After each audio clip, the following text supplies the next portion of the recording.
એક ભાઈના લગ્ન થયા ને, નવા નવા દીકરાને વહુ પરણીને સાસરે આવ્યા. ફેમિલી બધા ભેગા મળીને બેઠા હતા. વાતો ચીતો તો થાય. વાતચીત કરતા કરતા દીકરાના નવા આવેલા વહુએ કીધું, તમે જે પહેલેથી કામ કરતા હોય ને એ તમ તાર કરે રાખજો, એમાં હું કાંઈ કોઈને દખલગીરી નહીં કરું.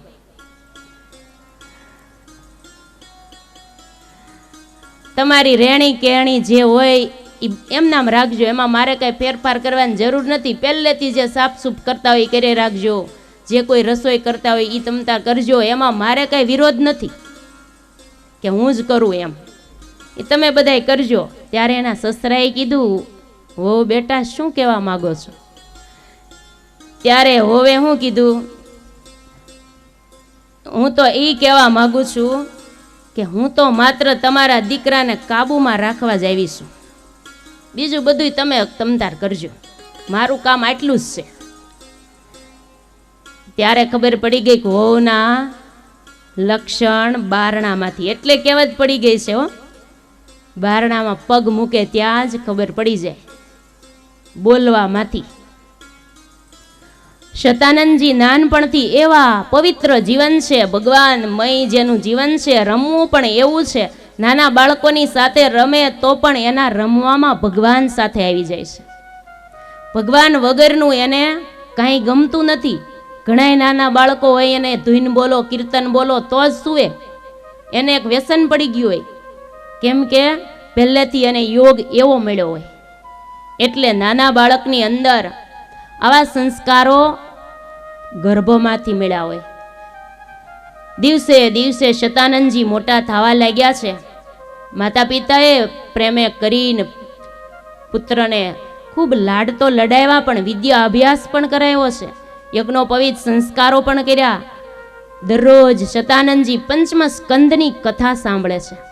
કથાની અંદર નરનારાયણ ભગવાનનો મહિમા આવે, બદ્રીનારાયણનો મહિમા આવે. બધું સાંભળતા સાંભળતા એમ થયું છે આપણે પણ બદ્રીનારાયણની યાત્રા એકવાર કરવી છે. એમાં ગામમાંથી સંઘ જવાની તૈયારી કરી. શતાનંદજી જવા તૈયાર થયા, માતા પિતા પાસે રજા માગી છે, નક્કી કર્યું યાત્રામાં જાવું, પાછું આવવું નથી. જાવું છે એટલે ઘરનો ત્યાગ કરીને જતું રહેવું છે. યાત્રાના બાને માતા પિતા પાસેથી રજા લઈને બદ્રીનારાયણની યાત્રાએ ઉપડ્યા છે. સંગ લઈને રસ્તામાં ભગવાનનું ભજન કરતા જાય, ધૂન કીર્તન કરતા જાય. બદ્રી નારાયણ નારાયણ નારાયણ, બદ્રી નારાયણ નારાયણ નારાયણ, નર નારાયણ નારાયણ નારાયણ, નર નારાયણ નારાયણ નારાયણ, સ્વામી નારાયણ નારાયણ નારાયણ, સ્વામી નારાયણ નારાયણ નારાયણ, બદ્રી નારાયણ નારાયણ નારાયણ, બદ્રી નારાયણ નારાયણ નારાયણ, બદ્રી નારાયણ નારાયણ નારાયણ, બદ્રી નારાયણ નારાયણ નારાયણ. આ રીતે શતાનંદજી સંઘની સાથે ચાલે છે, પણ પોતે ભક્તિમય જીવન છે.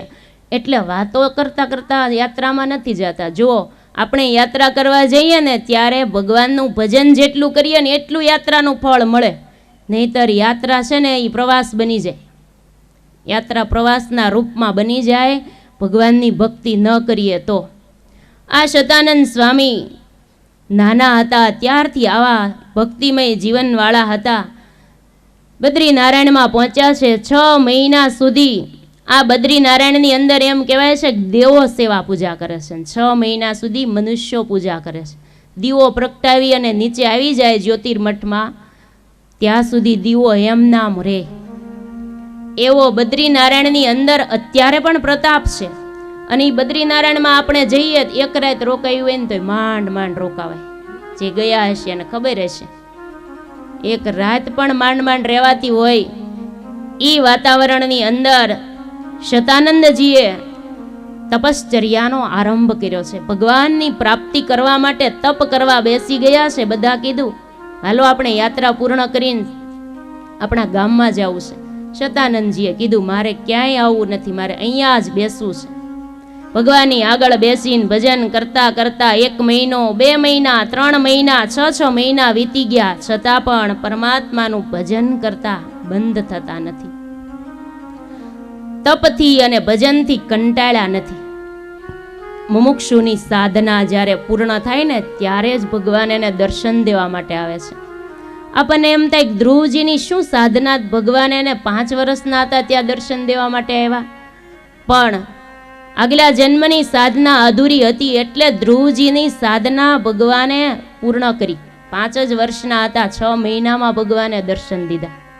અર્જુનજીએ ભગવાનને પૂછેલું, નાના એવા ધ્રુવને 6 મહિનામાં દર્શન, ને મોટા ઋષિમુનિઓ તપ કરીને રાપડા થઈ જાય તો એને દર્શન તમારા દુર્લભ, અને નાના બાળકને એકદમ કેમ દર્શન?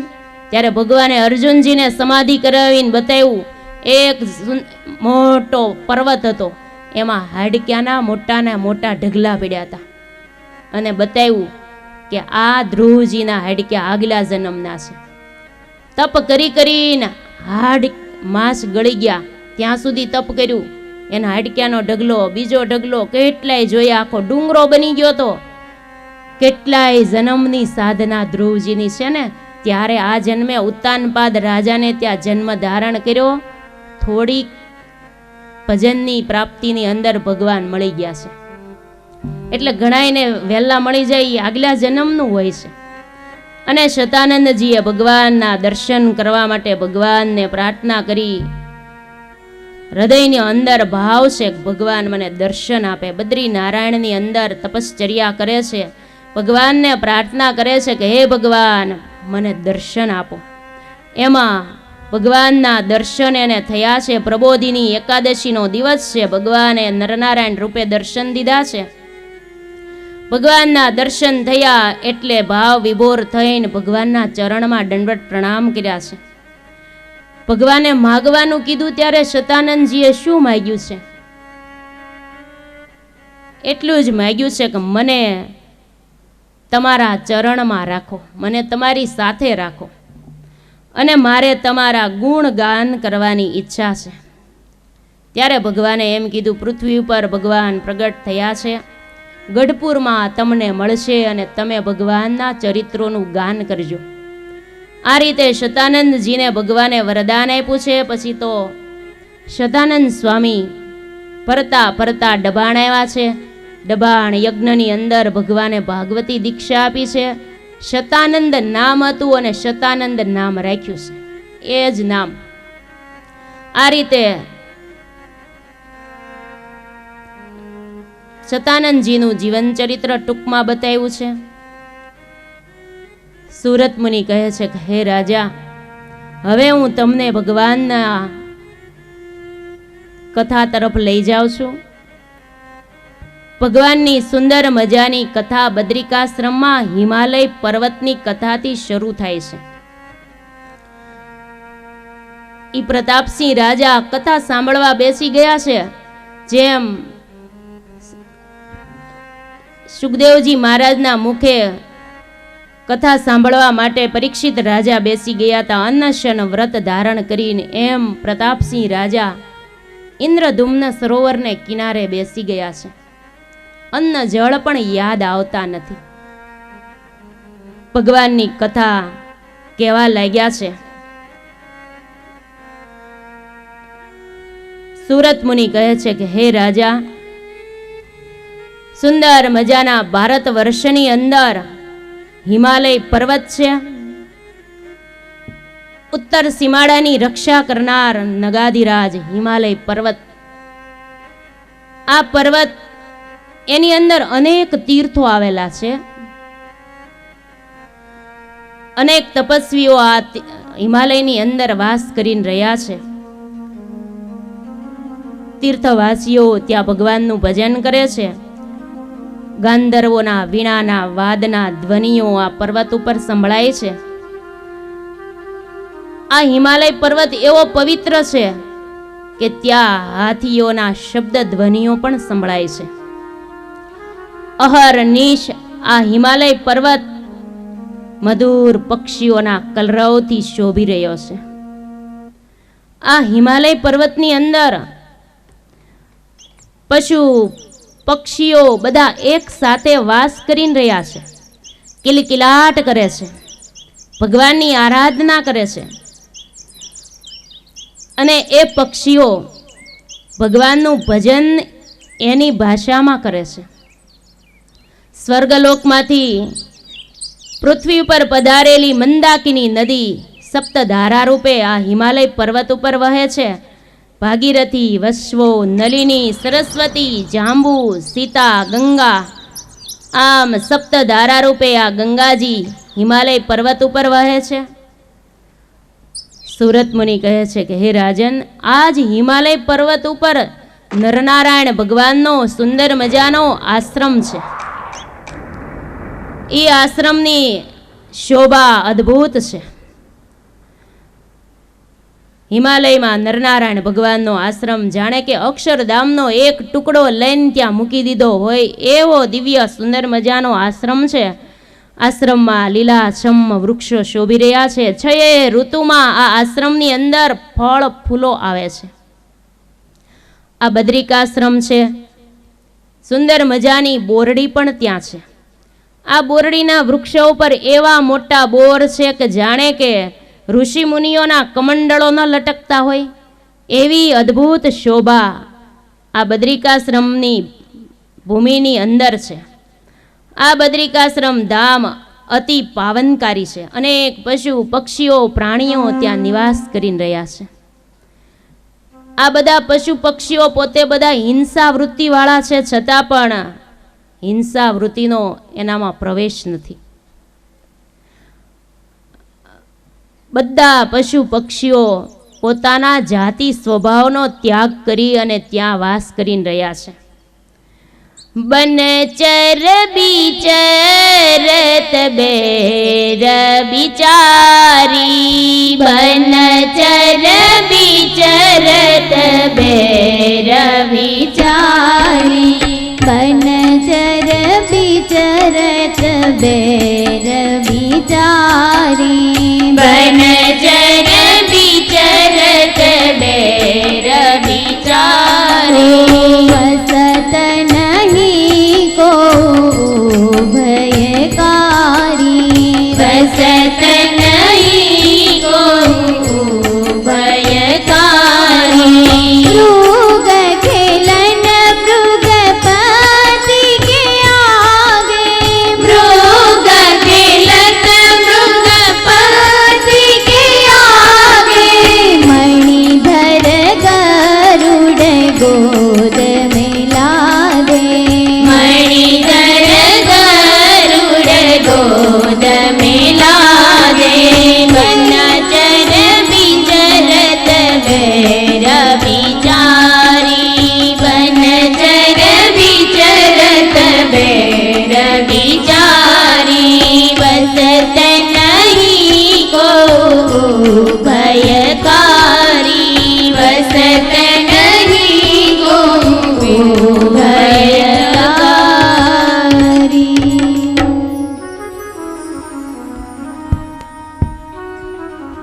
પશુઓ પક્ષીઓ બધા એક સાથે રહે છે, એક જ નિઝરણામાંથી પાણી પીવે છે, પણ પોતપોતાના જાતિ સ્વભાવનો ત્યાગ કરી દીધો છે.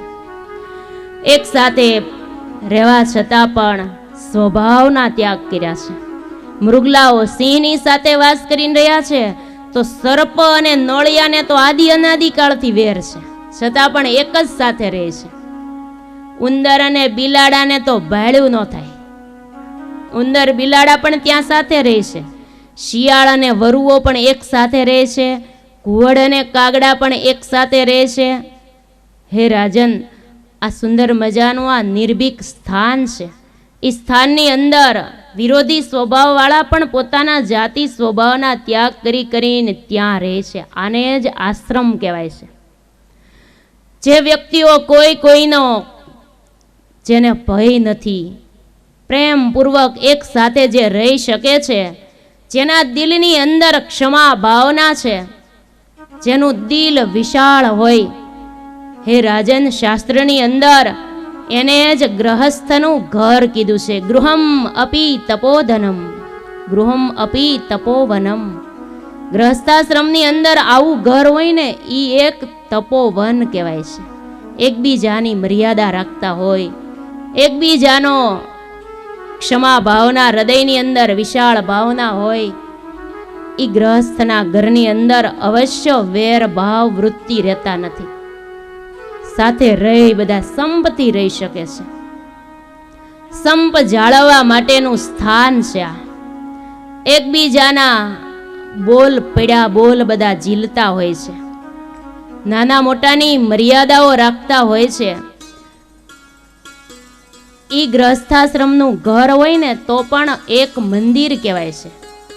પ્રભુ નાનકડું ઘર મારું સદા તારું જ મંદિર છે. હે ભગવાન, ભલે મારું ઘર નાનું, પણ મારું ઘર છે ને મંદિર છે. મંદિર જેવું ઘરનું વાતાવરણ હોય, નાના નાના બાળકોને દરરોજના સારા સંસ્કારો હોય, સાંજ સવાર ભગવાનની પાસે હાથ જોડીને આરતીમાં ઊભા રહી જતા હોય, એ ઘરનું વાતાવરણ દિવ્ય હોય છે. સંપથી આખો પરિવાર ઘરની અંદર રહેતો હોય. ધરતીનો છેડો છે ને ભક્તજનો ઘર છે. ગમે તે માણસ આખો દિવસ ધંધા વ્યવહારમાં માથાકૂટ કરીને થાકે ત્યારે જાય ક્યાં? બસ ઘેરે જઈશું ત્યારે શાંતિ થશે. થાકીને માણસ જ્યારે ઘેર આવે પણ ઘરની અંદર જ શાંતિ ન હોય તો ક્યાં શાંતિ લેવા માટે છે? ઘરની અંદર જો શાંતિ હોય તો માણસ બહાર ગમે એટલું વાતાવરણમાં થાકીને આવે પણ ઘરમાં શાંતિ મળી જતી હોય ને તો ક્યારેય હૃદયની અંદર ઉદ્વેગ ન થાય. ગણાયના ઘરની ઉપર સુખ સદન લખ્યું હોય, શાંતિની કેતન લખ્યું હોય, આવા બધા ઘણા પ્રકારના બોર્ડ ઘર ઉપર માર્યા હોય, પણ ઘરની અંદર મન એકબીજાના સેટ ન હોય, મન અપસેટ હોય. બહાર બધા સૂત્ર બહુ લખ્યા હોય. એમ કહેવાય છે તલ સાંકળી છે ને, એને એક એક તલ ભેગા કરીએ ને ત્યારે એને તલ સાંકળી કહેવાય છે. એમ સંસાર વ્યવહારની અંદર પરિવારમાં એક એકના મન ભેગા થાય ને એને પરિવાર કહેવાય છે. એક એકના મન જુદા હોય ને ભેગા થઈ જાય. ઘણી જગ્યાએ તો બે જણ જ ભેગા રહેતા હોય ને તોય બોલતા ન હોય, તોય બોલવાનું વ્યવહાર. તમારા કરતા અમે વધારે જોયું હોય ને એટલે બહારથી કઈ ખબર ન પડે, પણ અંતર ખોલે ને ત્યારે ખબર પડે.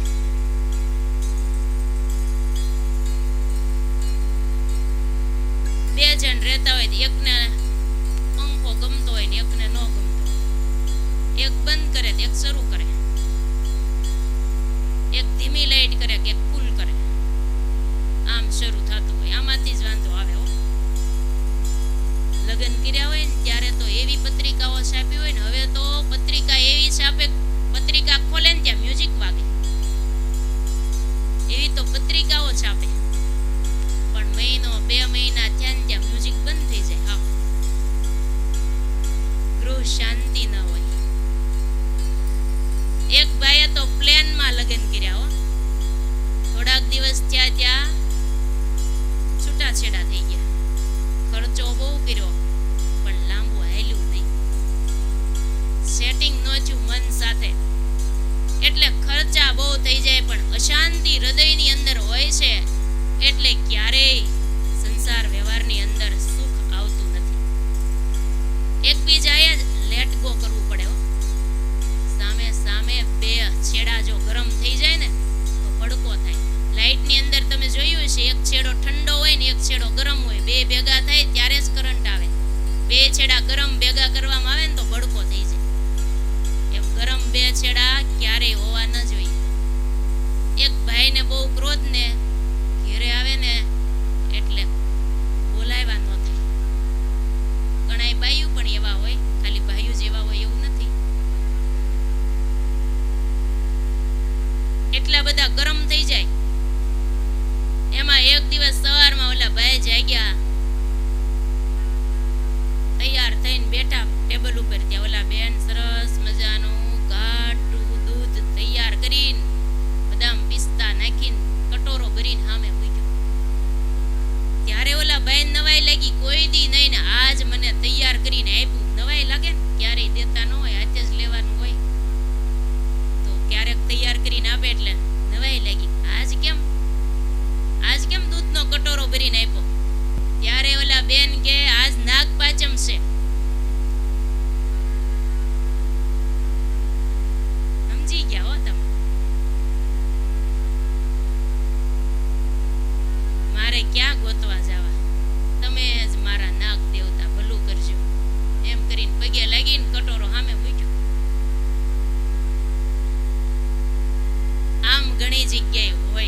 ઘરે ગયા ત્યાં તીખું ભાવે ને ઓલા ભાઈ ને ભાવે મોળું. હવે બેન કેમ સેટ થાય? ઓલા બેને નક્કી કર્યું જેની સાથે મારે આખી જિંદગી પસાર કરવી છે તો હવે મારે મારું ગમતું મૂકવું જ પડશે. મારે ભલે મને તીખું ભાવે પણ હવે મારે મોળું શરૂ કરવું પડશે. નહોતું ભાવતું ને છતાં દરરોજ થોડું થોડું કરીને શરૂ કરી દીધું ને સેટિંગ થઈ ગયું. ન કર્યું હોય તો શું થાય? દરરોજ ઝઘડા થાય ને. ખાવા માટે તો દરરોજ ઘણાયના ઘરમાં ઝઘડા થતા હોય. એટલે જીવનની અંદર સંપ રાખવો, સંપથી રહેવું. ઘરમાં આડોશી પાડોશી સાથે, સગા સંબંધીઓ સાથે, મંદિરમાં આવીએ તો ભગવાનના ભક્તો સાથે, બધી જગ્યાએ સંપની જરૂર પડે છે. એટલે આપણો કાઠિયાવાડી શબ્દ છે હખણા રહેવું. એમ કહેવાય ને, એક બેન કે હું તો હોમવાર એક કોઈ ન મૂકું, બધાય હોમવાર રહું. બીજા બેન કે એમાં હું તો મંગળવારે રહું, શુક્રવારે રહું, હું તો બધાય વાર રહું. એક બેન એમ નામ બેઠા હતા કે તું શું કરે, તું કેવા વાર રે? તે કે હું હખણી રહું.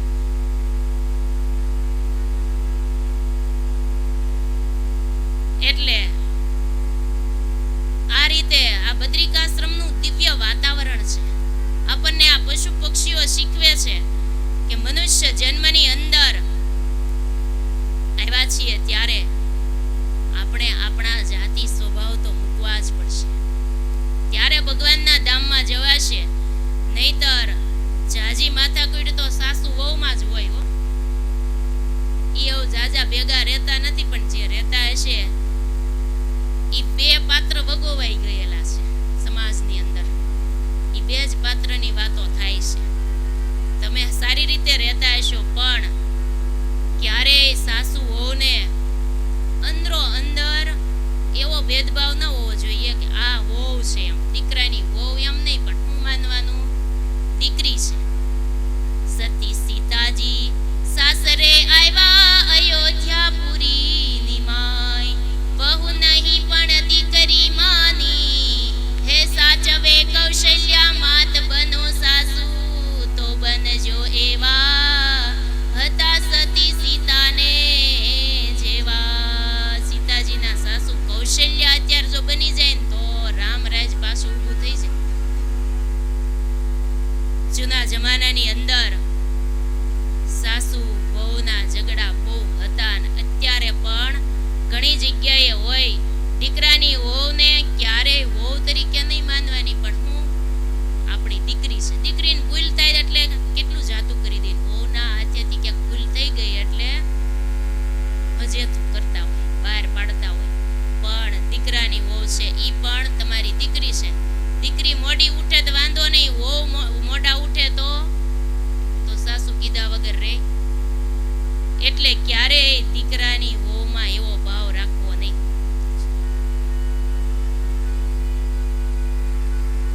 થોડાક વર્ષ પહેલાની એક વાત છે. એક સાસુ વહુ હતા ને એના દીકરાની વહુને નથડી પિયરમાંથી કરાવીને લાવેલા. કામકાજ કરતા કરતા ક્યાંક નથડી ખોવાઈ ગઈ.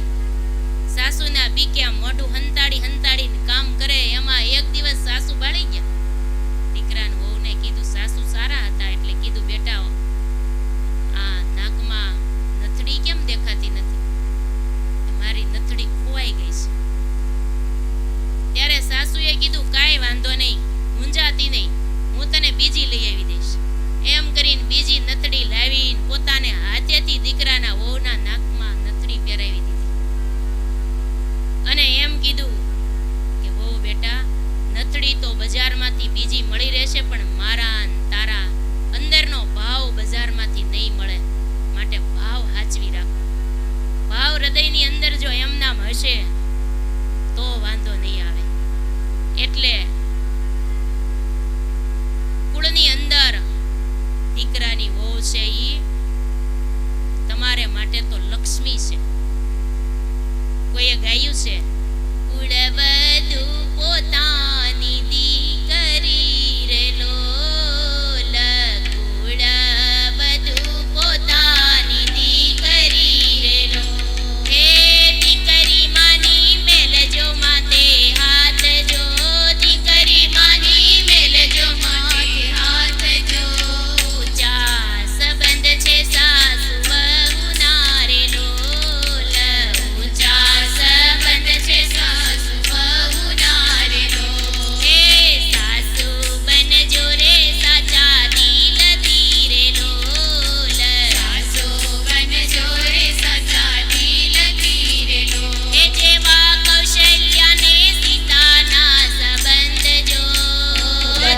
ઊંચા સંબંધ છે સાસુ વહુના રે લો. હે બહુની ભૂલો ને માફ કરજો રે લોલ. બહુની ભૂલોને માફ કરજો રે લો. હે સાથે મળી કરજો ઘરના કામ જો. સાથે મળી કરજો ઘરના કામ જો. ઊંચા સંબંધ છે સાસુ વહુના રે લોલ. ઊંચા સંબંધ છે સાસુ વહુના રે લો. હે કુળ વધુ પોતાની દીકરી રે લોલ. કુળવધુ પોતાની દીકરી રે લો. હે દીકરી માની મેલજો માથે હાથ જો. દીકરી માઈ મેલજો માથે હાથ જો. ઊંચા ઊંચા સંબંધ છે સાસુ વહુ